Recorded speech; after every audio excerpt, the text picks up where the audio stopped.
तीन दामाद की सास पार्ट 2। अब तक आपने सुना कि कावेरी जी अपनी तीनों बेटियों ईशा, मोहिनी और सुहाना की शादी तीन घर जमाई लड़कों के साथ करवा देती है। उन्हें लगता है कि ये लड़के शायद घर का कामकाज संभाल लेंगे, लेकिन उनके तीनों घर जमाई बहुत आलसी थे। वो नौकरी भी नहीं करते थे और बाहर का काम भी नहीं। कावेरी जी ने अपनी बेटियों से कहा कि वो प्रेगनेंसी का बहाना बनाकर अपने पतियों को सबक सिखाए। अब सुनिए आगे।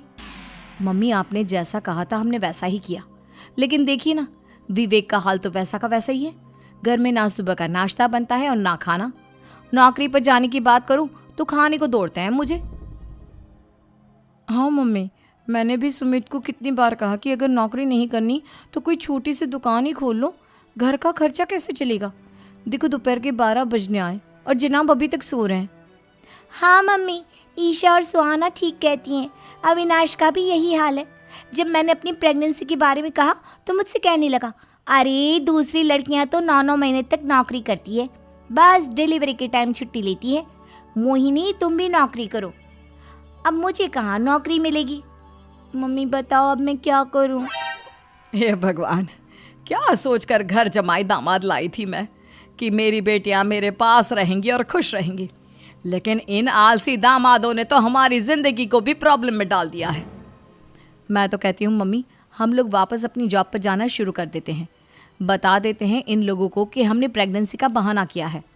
नहीं नहीं बेटा, ऐसी गलती भी मत करना। अगर तुमने ऐसा किया तो इन तीनों की आदत और ख़राब हो जाएगी।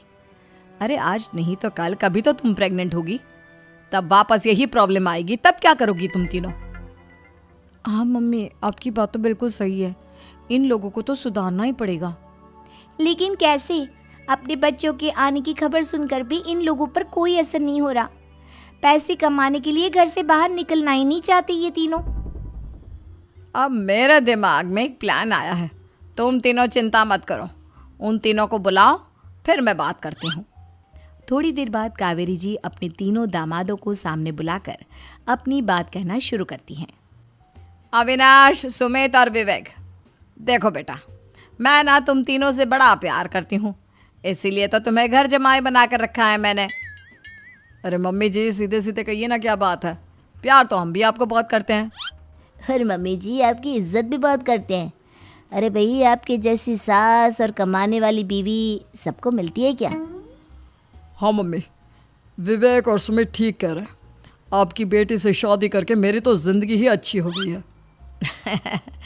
जानती हूँ मैं, और ये भी जानती हूँ कि तुम तीनों अपने अपनी बीवियों से बहुत प्यार करते हो। बेटा, बात ऐसी है कि हमारे कुल गुरु ने कहा है कि प्रेग्नेंट होने के बाद मेरी तीनों बेटियाँ शुरू के 4 महीने हमारे गांव में जाकर रहेगी, जहाँ मेरे चाचा जी रहते हैं। अरे लेकिन क्यों मम्मी, गांव में जाकर रहने की क्या ज़रूरत है इन तीनों को। वो क्या है ना बेटा, हमारे परिवार को एक श्राप है। अगर मेरी बेटियों ने यहाँ पर बच्चा पैदा करने की कोशिश की तो उनके बच्चों को कुछ भी हो सकता है। इसलिए अब से लेकर 4 महीने पूरे होने तक इन्हें गांव वाले घर में रहना पड़ेगा। हाँ तो इसमें प्रॉब्लम क्या है मम्मी जी? हम भी वहाँ जाकर रहेंगे, पिकनिक मनाएंगे। अरे भाई, बीवी जहाँ हम भी वहाँ। हाँ यार, आइडिया तो बहुत अच्छा है।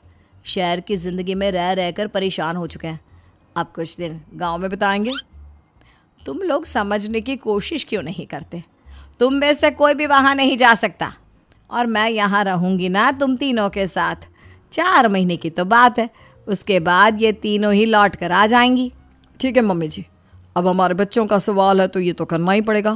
कावेरी अपनी तीनों बेटियों को कुछ दिन के लिए घर से बाहर कहीं दूसरे शहर में रहने के लिए भेज देती है। कुछ दिनों के बाद, अरे मम्मी जी, बहुत दिन से पिज्ज़ा नहीं खाया, मंगवाइए ना। क्या बताऊं बेटा, पहले तो बेटियां खर्चा दे देती थी क्योंकि उनकी नौकरी थी, लेकिन अब तो मेरे पास पैसे ही नहीं बचे। थोड़े बहुत पैसे हैं जो बच्चों की डिलीवरी में काम आएंगे। लेकिन मम्मी जी, आपकी बेटियों को वापस आने में तो अभी बहुत वक्त बाकी है। वही सोच सोच कर परेशान हो रही हूँ। सोच रही हूँ कल से दूध भी बंद करवा देती हूँ। अब दूध वाले को देने के लिए पैसे भी तो नहीं है ना। अरे नहीं नहीं मम्मी जी, अगर दूध भी बंद करवा दोगी तो मुझे चाय कहाँ से मिलेगी? और चाय के बिना मैं तो मर ही जाऊंगा। क्या करूं बेटा, इसके अलावा हमारे पास कोई ऑप्शन नहीं है, मेरे पास पैसे ही नहीं बचे। इस तरह कावेरी जी धीरे धीरे अपने तीनों दामादों को पैसे देना बंद कर देती हैं और घर में खाने पीने की चीज़ें लाना भी बंद कर देती है। अब वो तीनों बुरी तरह से परेशान होने लगे थे और इसलिए एक दिन तीनों प्लान करके घर से बाहर निकलते हैं और बाजार में जाने के बाद यार अच्छा खाना खाए हुए कितने दिन हो गए, पता नहीं कब अच्छा खाना मिलेगा। हमारी बीवियों के जाने के बाद तो हमारी हालत भिखारियों जैसी हो गई है यार। कुछ भी हो, मुझे तो आज पिज्ज़ा खाना ही खाना है। जेब में 1 रुपया नहीं है और पिज्ज़ा खाएगा, कहाँ से आएंगे पैसे? अरे देख वहाँ सामने बोर्ड पर क्या लिखा हुआ है, कंप्यूटर पर काम करने के लिए एक आदमी की आवश्यकता है। भाई मैं तो जा रहा हूँ, काम करूँगा और शाम तक पैसे लाकर आराम से पिज्ज़ा खाऊंगा। जा जा, तुझे कोई काम नहीं देने वाला, हम तो घर जा रहे हैं। चल भाई सुमित। सुमित और अविनाश वहाँ से चले जाते हैं और विवेक उस कंप्यूटर शॉप पर सारा दिन काम करके 5,000 रुपये कमा कर घर लौट कर आता है और अपने खाने के लिए अच्छी अच्छी चीज़ें भी लेकर आता है। ये देखकर विवेक और सुमित के दिल में भी कुछ पैसे कमाने की इच्छा जागती है। अरे सुबह सुबह कहाँ चल दिए तुम? मम्मी जी एक बहुत अच्छी जगह मिली है, कंप्यूटर पर काम करने के 5,000 मिले थे कल मुझे। अगर रोज़ काम करूँगा तो पूरे 40,000 की तनख्वाह। अरे वाह, ये तो बहुत अच्छी बात है दामाद जी, आपको जाना ही चाहिए। सुमित और अविनाश विवेक को इस तरह तरक्की करते देखकर परेशान हो जाते हैं और वो दोनों भी काम की तलाश में निकल पड़ते हैं। धीरे धीरे उन दोनों को भी काम मिल जाता है। अब कावेरी के तीनों दामाद छोटी मोटी नौकरी करके अच्छा पैसा कमाने लगे थे। एक दिन कावेरी उन्हें अपने पास बुलाती हैं। अरे वाह, विवेक 40,000 कमा लेता है, अविनाश 60,000 और सुमित तुम भी 40,000 के आसपास कमा ही लेते हो। कुल मिलाकर तुम अच्छे खासे पैसे कमा रहे हो बेटा। हाँ मम्मी जी, बहुत मज़ा आता है जब महीने के एंड में मोटी रकम हाथ में आती है। पूछिए मत मम्मी जी, घर में रहकर रोटी बना बना कर और तो जैसा महसूस होने लगा था मुझे तो। हाँ बेटा, तुम तीनों की बात तो बिल्कुल ठीक है और जानते हो अब तुम तीनों की पत्नियां भी वापस लौट कर आने वाली है। लेकिन मम्मी जी अभी तो उन्हें गए सिर्फ 2 महीने हुए हैं, आपने तो कहा था वो 4 महीने के बाद लौट कर आएंगी। ऐसा कुछ नहीं है बेटा, मैं सिर्फ तुम तीनों को सबक सिखाना चाहती थी कि आदमी घर में बैठकर बीवी की कमाई खाता हुआ अच्छा नहीं लगता। इस दुनिया में हर इंसान को मेहनत करनी चाहिए, काम करना चाहिए, चाहे वो औरत हो या आदमी, ताकि अपने परिवार को संभाल सके।